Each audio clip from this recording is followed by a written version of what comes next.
दोस्तों नमस्कार। दोस्तों, ये जो हेडलाइन ऑफ द डे है जिसमें वोडाफोन आइडिया ने सुप्रीम कोर्ट का दरवाजा खटखटाया है 9,450 करोड़ का डीओटी का additional demand on AGR.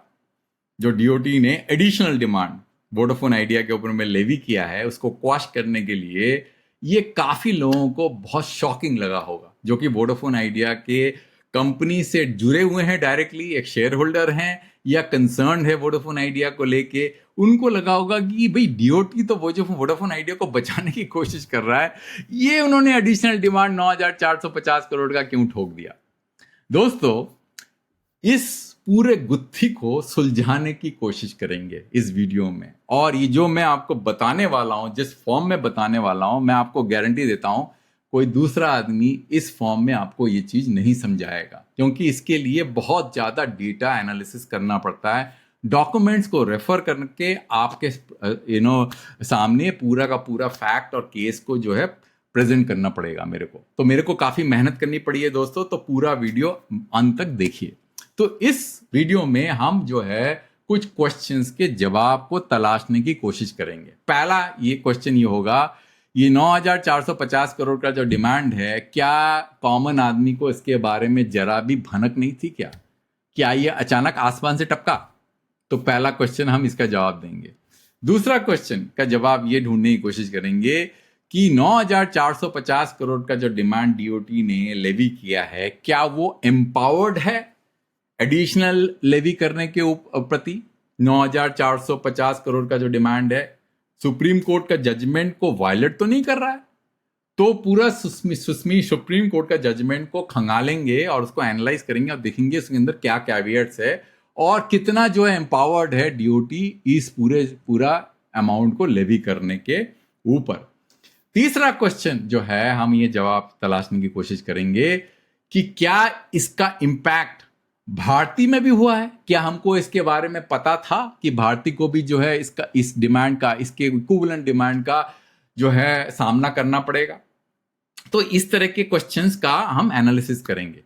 Now before we go into this video, मतलब इस वीडियो को आगे बढ़ाने से पहले मैं आपको ये बताने देना चाहता हूं कि इसके बारे में मैंने वीडियो ऑलरेडी जो है 1 महीने पहले किया था। अब ये जो इसका जो डाउट है, इस जो क्वेश्चन है कि वोडाफोन आइडिया के ऊपर में एक डिमांड आ सकता है, ये मैंने इस वीडियो में इसकी चर्चा करी थी। अब उसके पीछे का क्या कहानी है वो मैं आपको बताता हूं। हुआ क्या था, जब भारती का एनुअल रिपोर्ट आया था FY25 का, तो मैंने एनुअल रिपोर्ट में पेज नंबर 450 में गया और मैंने देखा कि एजीआर मैटर के ऊपर में भारती ने जो उनके जो प्रोविजंस हैं उन्होंने उसको बढ़ा के 7,516 करोड़ से उनके प्रोविजंस बढ़ा दिए और कंटिंजेंसी को कम कर दिया। तो मेरे को ही लगा कि भैया ये प्रोविजंस कैसे बढ़ गए। अब वो प्रोविजंस एंड कंटिंजेंसी क्या होता है वो मैं आपको इस स्लाइड से समझाने की कोशिश करूंगा। आप देखें कि उस वीडियो में मैंने ये स्लाइड डेक यूज किया था, जिसमें मैंने बताया था प्रोविजंस एंड कंटिंजेंसी लायबिलिटी होता क्या है। प्रोविजंस होता है कि obligation is probable and measurable booked in the balance sheet. Means आपके बैलेंस शीट के अंदर में कुछ तो डेट क्लियरली क्वांटिफाइड होता है और कुछ प्रोविजंस होते हैं जो कंपनी को लगता है कि भाई ये तो मेरे ऊपर आने ही वाला है, तो ये बुक कर देते हैं बैलेंस शीट में। और कंटिंजेंसी लायबिलिटी क्या होता है कि obligations possible but not probable, disclose only in notes, ये बैलेंस शीट का पार्ट नहीं होता। तो भारती ने क्या किया था, अपनी कंटिंजेंसी लायबिलिटी को कम करके एजीआर मैटर के प्रोविजंस को बढ़ा दिया। तो भारती को एडिशनल 35,210 करोड़ का जो है एडिशनल झटका एजीआर लायबिलिटी के ऊपर लगने वाला है। अब इसको मैंने इस एक्सेल शीट में एग्रीगेट किया है। तो मैं आपको बता देता हूं कि भारती का जो टोटल डेट है, एक तो deferred payment of spectrum auction का है, वो इस लाइन आइटम में है, और एजीआर का जो डेट है उस लाइन आइटम में है। तो अगर आप एजीआर का करंट आउटस्टैंडिंग देखेंगे भारती एयरटेल का, वो है 38,604 करोड़। उसमें एडिशनल लायबिलिटी जो भारती एयरटेल को लगेगा वो 12,832 करोड़ का लगेगा ना। मैंने तो आपको बताया था, अभी ये जो हम देख रहे हैं इनके एनुअल रिपोर्ट में ये 35,000 करोड़ का है, तो 12,000 करोड़ है 35 करोड़ में क्या फर्क है, तो मैं आपको समझा देता हूं। आप दूसरे टैब में जाइए। आप देखिए कि इसके अंदर में क्या हो रहा है कि जो 35,211 करोड़ का जो टोटल प्रोविजन है भारती का, उसके अंदर में टाटा टेलीनॉर का भी जो है लायबिलिटी है, और भारती ने इन दोनों कंपनियों से जो है इंडेमनिफाई करके रखा हुआ है। इसका मतलब यह है कि भारती सिर्फ लायबल है 12,832 करोड़ का 35,211 करोड़ के लायबिलिटी के ऊपर। इसका मतलब क्या हुआ? इसका मतलब यह हुआ कि भारती का जो डेट है एजीआर का वो 38,604 करोड़ से बढ़ के 51,437 करोड़ हो जाएगा, है ना। और एयरटेल का जो कंटिजेंसी का जो लायबिलिटी का जो डिमांड वो है, वो घट गया था, जो मैं आपको बता रहा था कि 13,361 करोड़ से घट के वो 9,139 करोड़ हो गया, राइट। तो ये है मोटा मोटा जो है एयरटेल का। तो ये मैंने पूरा इस वीडियो में समझाया था, और इस वीडियो में मैंने एक क्वेश्चन भी रेज किया था कि जब एयरटेल के ऊपर में उनके प्रोविजंस बढ़ा दिए तो वोडाफोन का क्या होगा। तो अगर आप देखें तो इस वीडियो में आपको दिखेगा कि मैंने एक स्लाइड डेक में मैंने बताया था कि इम्प्लीकेशंस फॉर वोडाफोन आइडिया मैंने क्वांटिफाई नहीं किया था उस टाइम में। मैंने सोचा था कि let's the annual report for Vodafone idea निकले, वो FY25 का नहीं आया था तब तक, मैंने बोला उस टाइम का वेट करेंगे, ठीक है ना। अब क्या हुआ दोस्तों, जब मैंने खंगालना शुरू किया और मैंने वोडाफोन आइडिया के एनुअल रिपोर्ट देखे, तो अगर आप एनुअल रिपोर्ट देखेंगे, FY23 का एनुअल रिपोर्ट देखेंगे, उसमें आपको दिखेगा ये अमाउंट 9,000 करोड़ का अमाउंट क्लियरली आइडेंटिफाइड है। तो इसको आप पढ़िए, इस पौरे को मैं थोड़ा सा इसको जूम कर देता हूं। Let me see if I can zoom it a little bit. रहने दीजिए, चलिए मेरे से जूम नहीं हो रहा है, तो मैं इसको पढ़ के सुना देता हूं। On June 29, 2022, company conveyed its acceptance of deferred AGR related dues till financial year FY19, ठीक है ना। क्योंकि डीओटी ने जो है कंपनी को बोला था कि भैया आप एजीआर का जो है मोरेटोरियम लेना चाहते कि नहीं ले चाहते, अगर आप चाहते हैं तो उनका एक्सेप्टेंस दीजिए। तो उन्होंने June 29 को कंपनी ने एक्सेप्टेंस दिया। उस एक्सेप्टेंस में वोडाफोन आइडिया क्या कह रही है, in the above mentioned letter has a summary of additional AGR due amounting to ₹8,837 crores, including amounts for the period of FY17, not forming part of the affidavit submitted by DOT. Now, इसको थोड़ा समझने की कोशिश करते हैं हुआ क्या था। अगर आप देखें, जो पूरा का पूरा एजीआर का मामला है, ड्यू का मामला है, उसकी जो पूरा का पूरा नींव डीओटी ने रखी थी। वो कैसे? डीओटी ने एक एफिडेविट सबमिट किया था। इस एफिडेविट में एक एनेक्सर था सुप्रीम कोर्ट को, ये बताते हुए कि देखिए कंपनीज के ऊपर में आपने जजमेंट दिया 2019 का, वो बहुत ही हार्श है, उनके ड्यूज को जो है आप 20 साल के लिए कर दीजिए। तो उन्होंने क्वांटिफाई किया था कि प्रिलिमिनरी असेसमेंट हमारा ये है, उसके अंदर में सारी कंपनीज के ड्यूज, जैसे भारती ग्रुप का जो है करीब 44,000 का, वोडाफोन आइडिया का करीब 58,000 का, ऐसे करके उन्होंने सारे क्वांटिफाई किए थे। और उसमें एक कैविएट डाल दिया, वो क्या?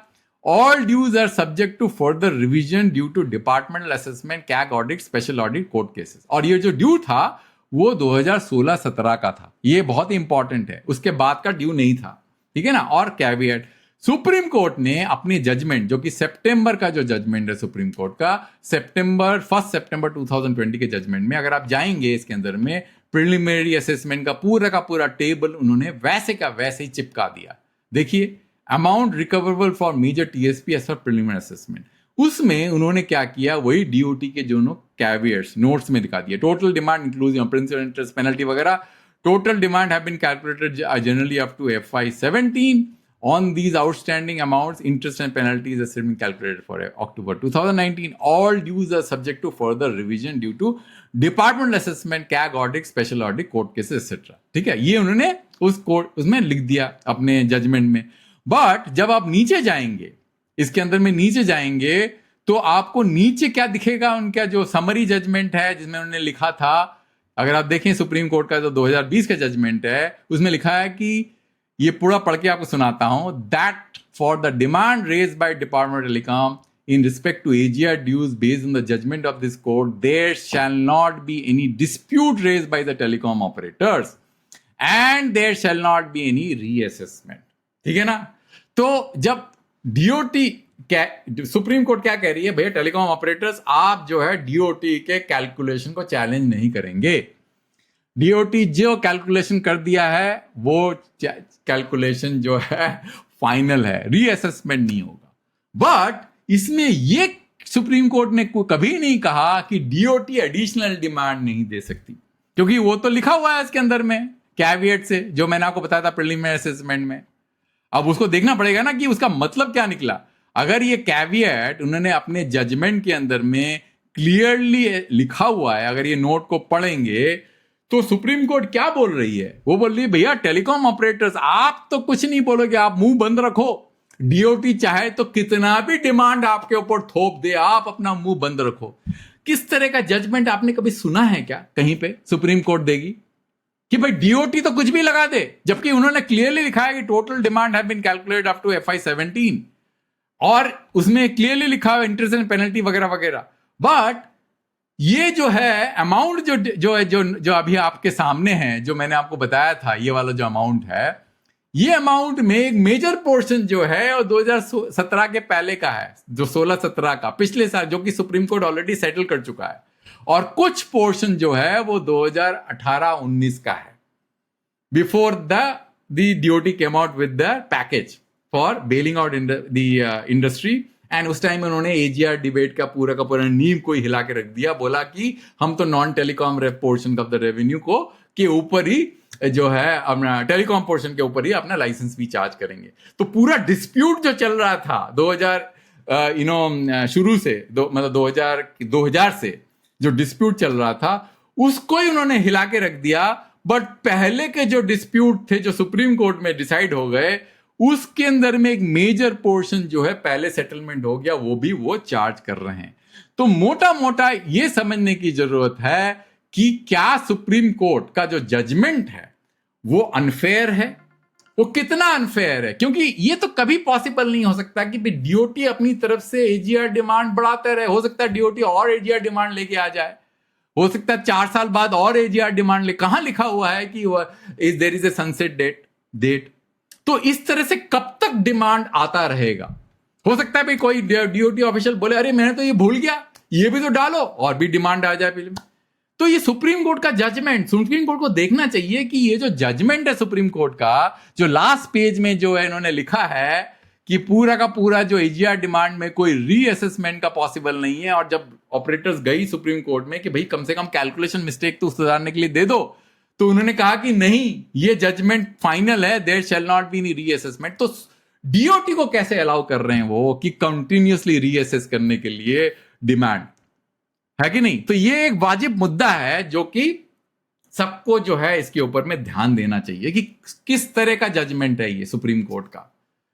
इससे आपको पता चलेगा कि ये जजमेंट जो है बहुत ही खराब जजमेंट है, मतलब माइंड को बिना लगा के जजमेंट दिया गया है। मैं सुप्रीम कोर्ट के जजमेंट के ऊपर में कोई टिप्पणी ऐसा नहीं करना चाहता, बट क्रिटिसाइज तो मैं कर सकता हूं, क्योंकि आपके सामने फैक्ट्स तो बिल्कुल ही सामने हैं कि ऐसे कैसे पॉसिबल है कि टेलीकॉम ऑपरेटर को रीअसेसमेंट करने नहीं दिया जाएगा, पर डीओटी जब मर्जी कुछ रीअसेस करती रहेगी जजमेंट को। तो ये इंपॉर्टेंट है।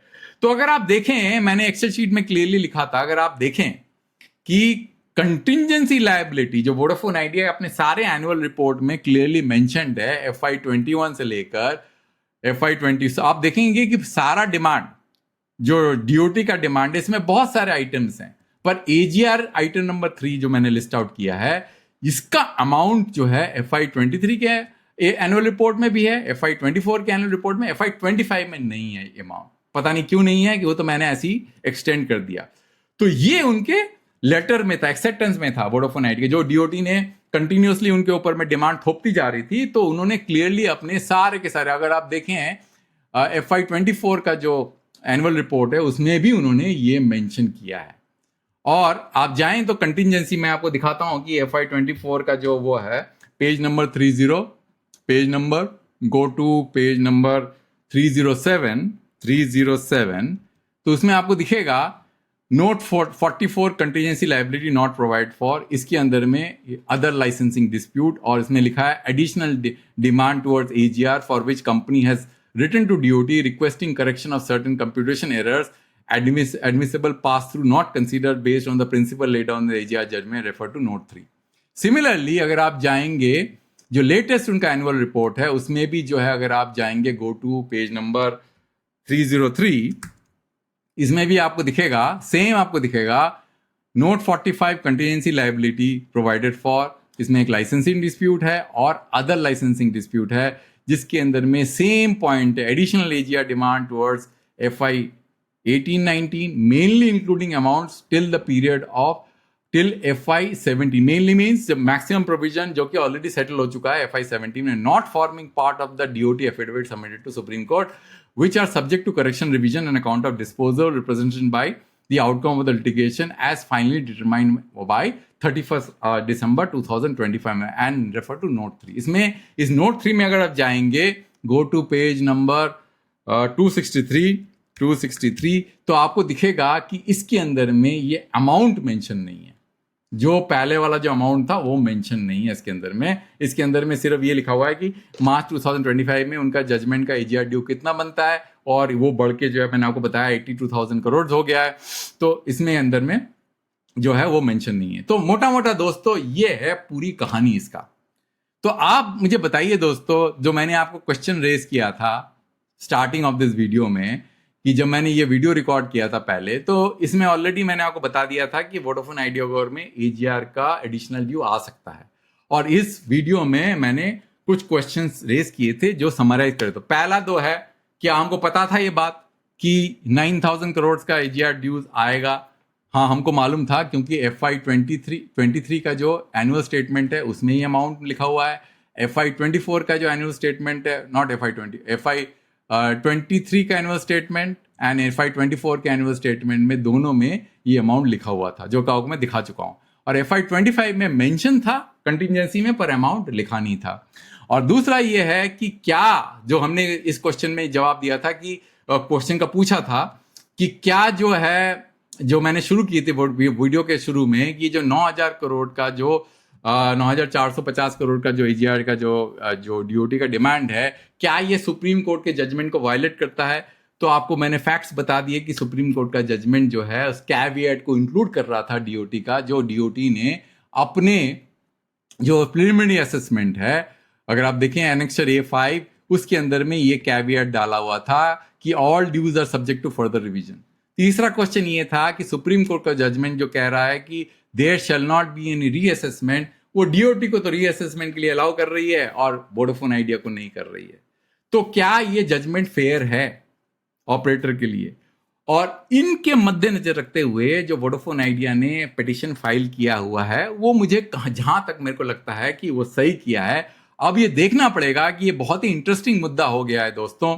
क्या सुप्रीम कोर्ट इस मुद्दे को इसके ट्रिगर के कारण सुन के करेक्शंस अलाउ करेगी? ये तो कहना मुश्किल है, क्योंकि ये बहुत ही बड़ा, मतलब हमने अभी तक जो देखा है कि सुप्रीम कोर्ट का नेगेटिव स्टैंड रहा है। अब देखना पड़ेगा कि सुप्रीम कोर्ट क्या DOT को कंटिन्यूसली एजीआर ड्यूज को रिवाइज करना अलाउ करेगी एंड वोडाफोन आइडिया और ऑपरेटर्स को जो है प्रिवेंट करेगी कि भाई इसको क्वेश्चन करे, और कब तक?